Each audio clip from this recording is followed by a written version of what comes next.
कई सारे छात्रों का एक प्रश्न है। यहाँ पे प्रश्न उन्होंने किया है, शब्द है गुणयुक्त,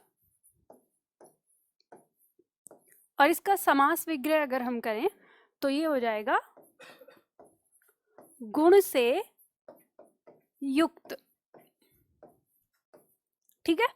और यहाँ पर जो डाउट है छात्रों का वो ये है कि ये जो गुणयुक्त जो शब्द है ये कौन सा समास है तत्पुरुष समास में। तत्पुरुष समास में तो हम यहाँ पे बात करते हैं, इसको हम अपादान में रखते हैं। अब जो डाउट है वो ये डाउट है कि यहाँ पर जो ये से आया है और हम अपादान की बात कर रहे हैं तो अपादान अलग होना दिखाता है, तो यहाँ पे तो क्या है, ये गुण से युक्त है, इसमें गुण है। तो देखिए मैंने आपको क्लास में इस बात को बताया था, जिस समय मैंने पढ़ाया था उस समय इस बात को फोकस किया था कि जो चीज़ अलग होती है वो चीज़ पास में होती है तभी तो अलग होती है।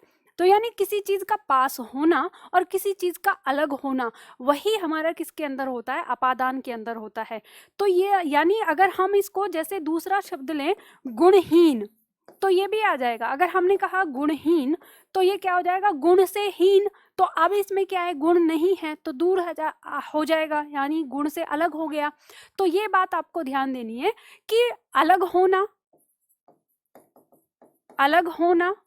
और पास होना, ठीक है, अलग होना और पास होना, यानी जो से आपको इन दोनों में से किसी एक का भी बोध कराता है, जो से आपको इन दोनों में से किसी एक का बोध कराए, अलग होने का बोध कराए या पास होने का बोध कराए, वो हमेशा किसके अंदर रहेगा, अपादान के अंदर रहेगा।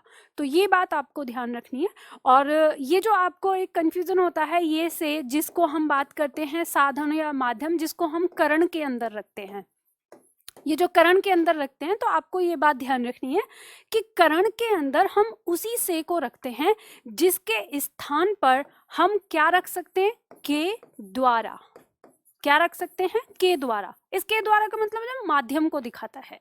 ठीक, तो आपको ये वाली बात ध्यान रखनी है, करण और अपादान इन दोनों के से में यही अंतर होता है कि जो करण का से होता है उसकी जगह हम के द्वारा भी रखकर देख सकते हैं, यानी जो माध्यम को दिखाता है, साधन को दिखाता है, वो से। ठीक, और ये वाला से अलग होना या पास होना दोनों ही चीज दिखाता है, लेकिन हम यहाँ पर एक पहचान के लिए क्या करते हैं, सिर्फ एक शब्द को रख लेते हैं। जैसे हम पहचान कर रहे हैं तो कहते हैं ना, से अलग होना ब्रैकेट में जो लिख देते हैं, वो क्या है, सिर्फ याद रखने मात्र के लिए एक हिंट है, तो वो सिर्फ और सिर्फ उसकी परिभाषा नहीं है, ये बात ध्यान रखिएगा। तो ये आप लोगों को, समझती हूँ आप लोगों को ये बात समझ में आ गई होगी।